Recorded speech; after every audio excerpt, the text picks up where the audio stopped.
Hello everyone, and welcome back to another short episode, hopefully, of Classic Arcade Repairs.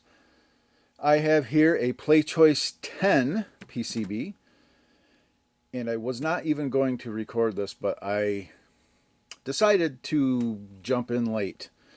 What I have done is I have replaced this socket and the PPU socket. I pulled all of the chips and I tested them, and in my reader, these bipolars and the EEPROMs, and this EEPROM was not good. I was able to erase it and reprogram it with the proper file. So the chip wasn't bad, it just got corrupted. Okay, so that I reprogrammed. These ones were fine. I put window coverings over them. I put the fluke on it. I'm able to read from this guy. Perfect. Signature's good, which is great. These two RAMs were both bad according to the fluke. And it was this one and one of these. I think these two. I think these two were these guys. So I went ahead and decided to pull all 5 of the RAMs on this board. There's one here, here, here, here, and here. Out of those 5 RAMs, this was the only good one. I've already replaced this one. But this was the only good slimline RAM that this board had. Okay, therein lies the problem. I've already put sockets in for the RAMs. But if you go back to one of my prior PlayChoice 10 repairs, I had this problem with the RAMs, and I had to make a funky, ugly adapter to adapt one of these wider RAMs into one of these sockets. And that prompted me to design, I designed an adapter in EagleCAD or something like that. An adapter to adapt one of these RAMs into one of these sockets. And now that I'm doing this board, that's why I wanted to do this video, because I kind of wanted to show this off. I need that adapter. See, I knew it would come in handy, and I've built 3 of them over here. I've got 3 of my little adapters built. This one I made taller because it's going, it didn't really even need to be taller, but it's taller, whatever. These are awesome.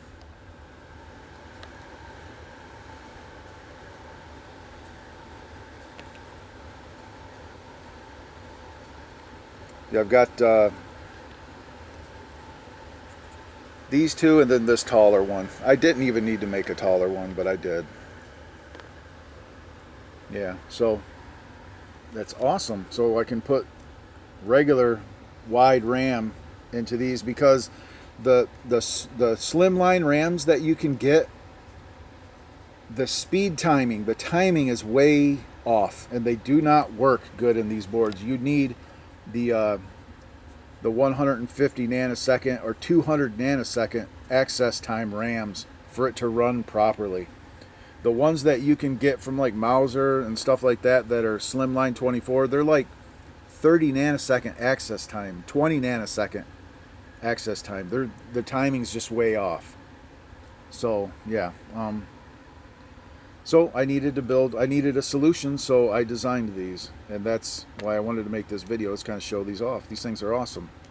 So I'm going to go ahead and populate these and put them in the board and get back with the fluke.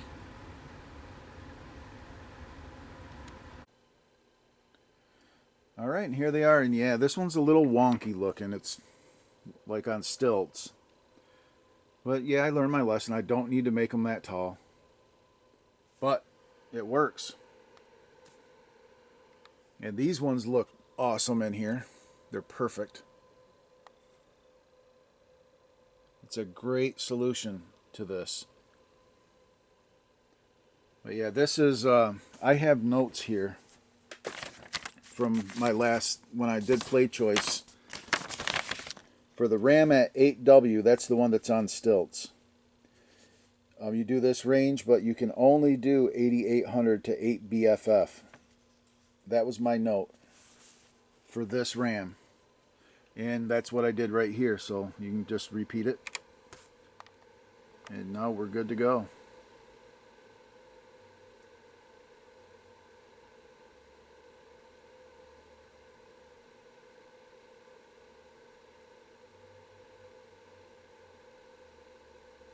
Excellent. So let's try to run it. There we go. The BIOS, this board's working now. All I have to do now is populate the rest of, that's exactly what it's supposed to do. Without any game in it or anything like that, it just comes up like that. So now I will put a game in it. I'll put these two processors, the PPU and this thing in it, and see if we get a game to come up. I'll put the Fluke up, put the Z80 back in it, and give it a shot.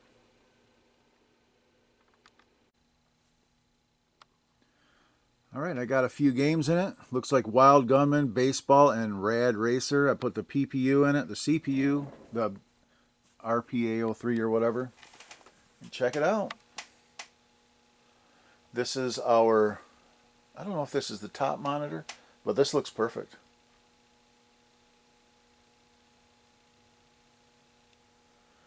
I have to switch to the other monitor. This looks good. This is working.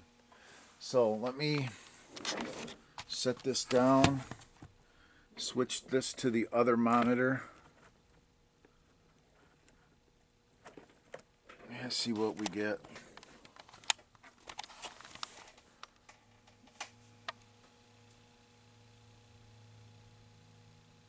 There we go. There's Rad Racer. I was getting worried there for a second.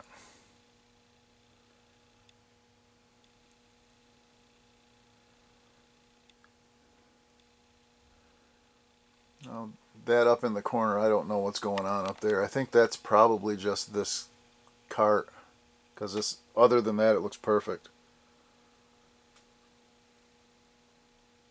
You know what is going on is my sync isn't right. Here it comes. It's starting to, I gotta mess, my vertical sync isn't, my vertical hold's not set right on this monitor. It's getting ready to snap into place. See that? There it goes. There it is. That's weird. I noticed that was happening on my last punch-out repair as well. I must have messed with the vertical sync. It's just not quite right. The vertical hold on the monitor. It's just not quite right. Yeah, let's mess with. Let me mess with that. I'll be right back.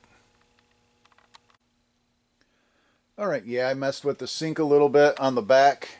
Those pots on the back of the monitor, and just kind of dialed in the vertical hold was just it was a little off. Now it seems to be acting the way that it should.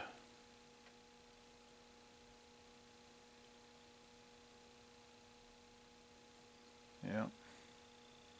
Rad Racer. I used to love this game back in the day. I think I still have this, to be honest. Yeah, it looks like I was messing with those pots on the back. It looks like I made it too bright, maybe. I don't know.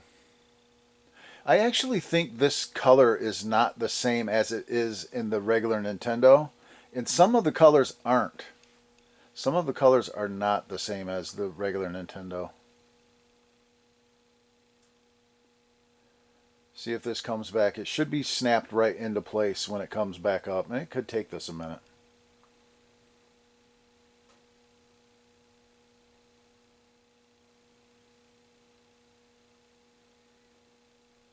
La-di-da. I still have to hook the sound up. I got to hook the amp up to the sound.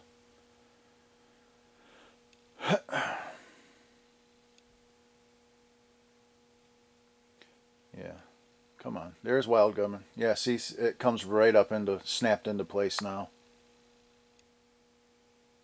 Wild Gunman. How cool. Yeah, so this one,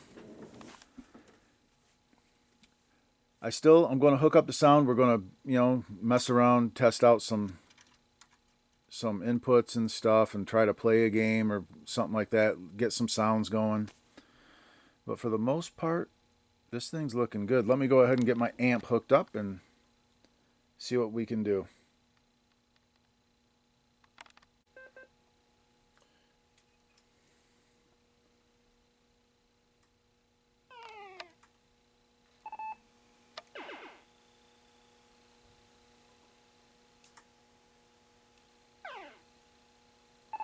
I'm batting, by the way.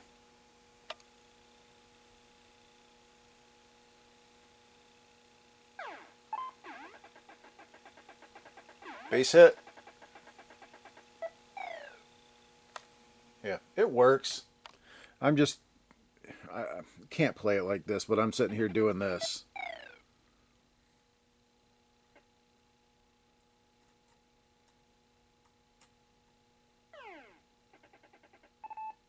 Yeah. Yeah, you can see it works. Sound works. Everything's working.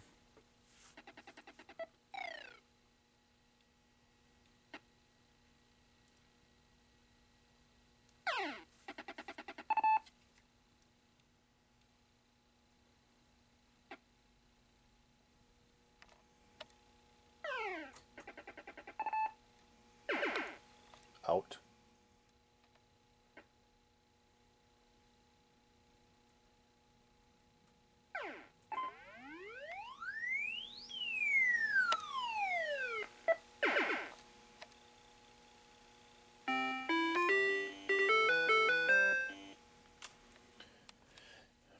All right, yep, is it for this one. So, what I did to this is I replaced this socket because I don't like the PPU in this old style socket. I think that this needs a dual wipe socket in a modern dual wipe socket. I replaced this socket so that I could use the fluke. I erased and reprogrammed this ROM. I verified all of the other chips. I built these adapters and used these adapters. Out of the 5 RAMs on this board, 4 of them were no good. This is the only one that was good, is this one right here. That's the only original one. So yeah, that's it for this one. I'm really happy I was able to, I mean, this was a big deal. These are solid in there. You know, they're not going anywhere. This one, I don't like this one, but it is what it is. I built it, so I won't build them like this anymore. They'll be like this. Yeah. But it works. And I removed the battery. This thing had batteries on both of them, and I removed both of the batteries. So you don't need the battery. And if you want to put a battery in there, you can, you know. But this, yeah. Good to go. It's waiting for me to pitch. Let me see if I can pitch.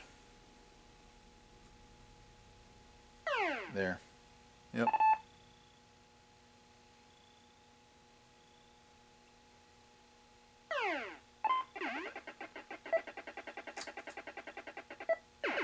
Hey, I got him. Cool. All right, guys. Thanks for watching. And this was a nice quick one. I just wanted to point these guys out. I wasn't even going to record this, but I just got all excited about being able to build these. You know, so cool. All right. See you on the next one.